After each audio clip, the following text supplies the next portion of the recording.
gentlemen, let me welcome you to our Ecological Climatic Summit, which is going to be kind of a simulation of the situation about ecological disasters, catastrophes and situations all around the world. Let me welcome the discussion makers in here that you can see, Karolina Ryšejová, Alexandra Sabo and Nina Shajdová. These young ladies, they are going to discuss different approaches and materials and situations that concerns ecology. And we will try to find out the solutions, what to do with the ecological issues we're going to debate. So first, let me give you the word to Karolina, please. Icebergs melting. What can you tell us about these problematics all over the world?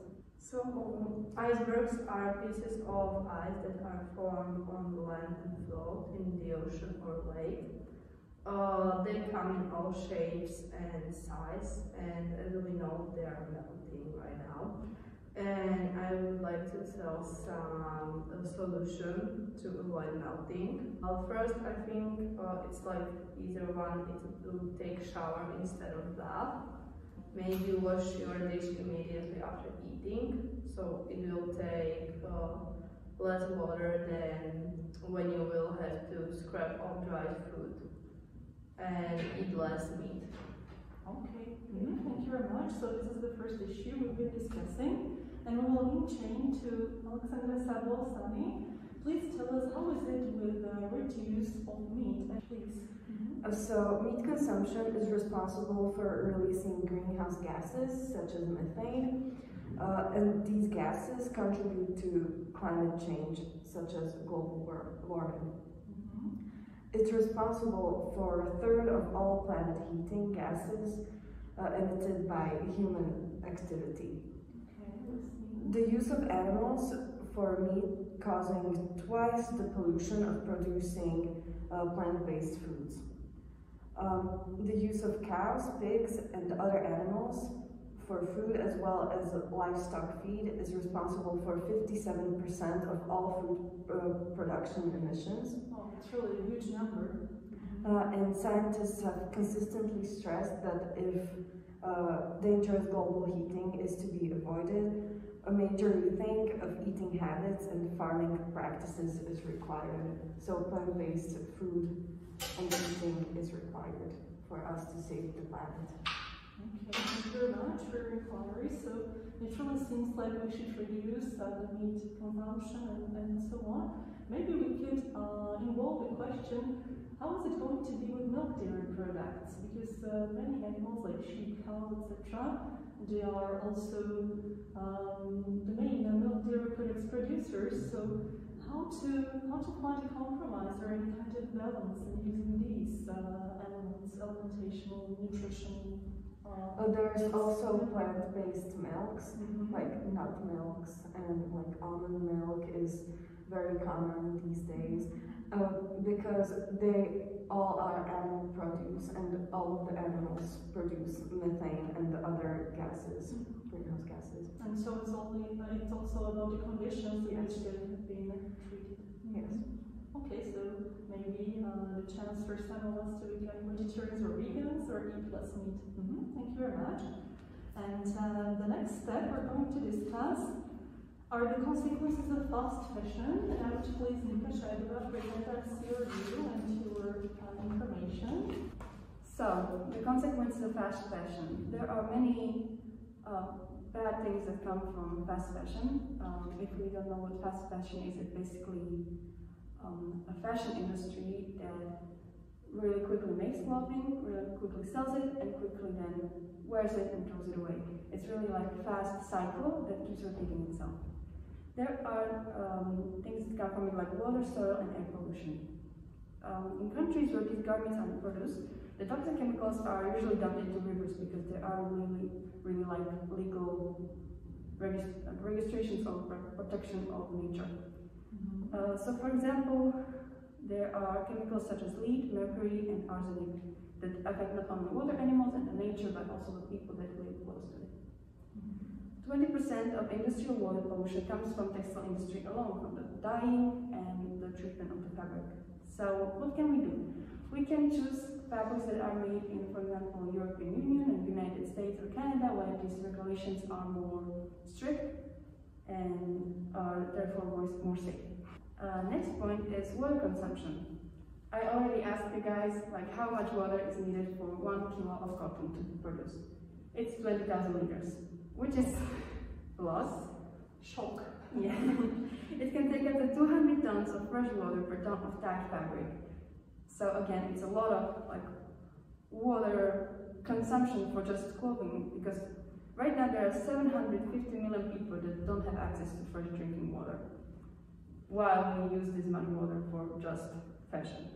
So we can choose fabrics that need less water, like linen or recycled fibers and etc. So another point that is kind of related to veganism is mass animal killing. There are billions of animals that suffer and die every year for us to have leather, wool, fur, silk, feathers, and much more. So we don't only use like cows and I don't know, ferrets, but also alligators and snakes and more. Even in developed countries such as Australia, animals that are raised for leather don't have the same legal protection as pets, so they can basically abuse them and make a lot of painful procedures on them. For example, like tail docking, which is basically cutting off their tails while for following wear, or mulesing, which is cutting skins around their soft areas. Which even these humane procedures, that basically they don't kill the animal right away, or they don't feel pain when they kill them, it's a quick death, they are still not humane, or I don't know what you would say.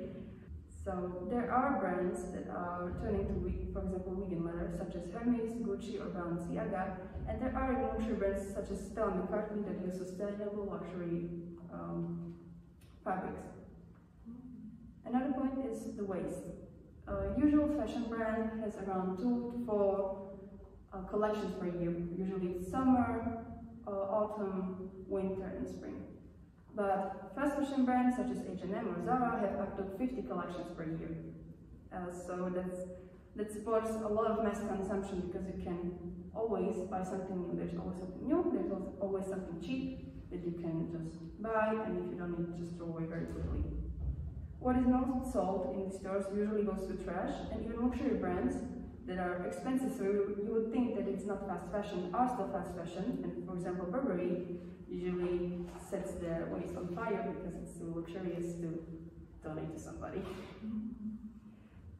Also, our average Western family throws away around 30 kilos of clothing per year, and only 15% of that is recycled or donated.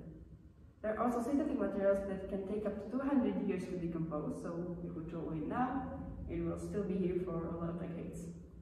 The problem with this is that we view clothes as disposable, that again we can just buy it and it will not have any effect because it's cheap. If we don't like it, we can just throw it away. Yeah, we have this tendency to buy everything that is a market, which is attractive to us, which is nice, but the quality of the thing and the conditions of work that are behind, we don't see them properly. So that's not even part of covering like all the human labor that goes into it and all the conditions. So, yeah. Another point is the rainforest destruction.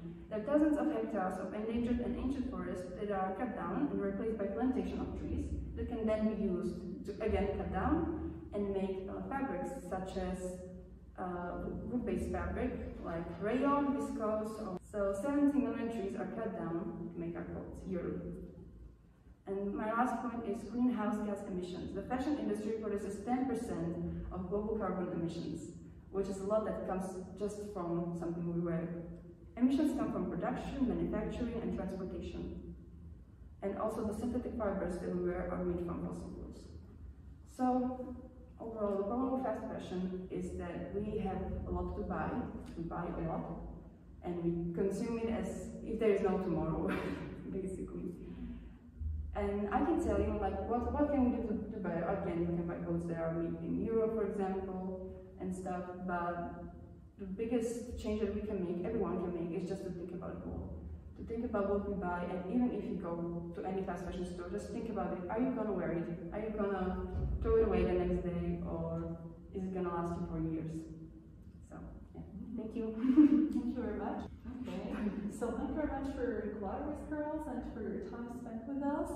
We all hope to give you an overall view of how we can behave more ecologically throughout these topics that we're discussing: icebergs melting, meat reduction, and fast fashion. So we hope we have inspired you a little bit to feel free to reduce, reuse, recycle more, and to spend in this triangle. And we hope we gave you some kind of inspiration to behave more ecologically friendly. So let's save our planet, let's try to fight for it, let's become healthier, let's have more oxygen, and let's be responsible. Thank you very much for your attention.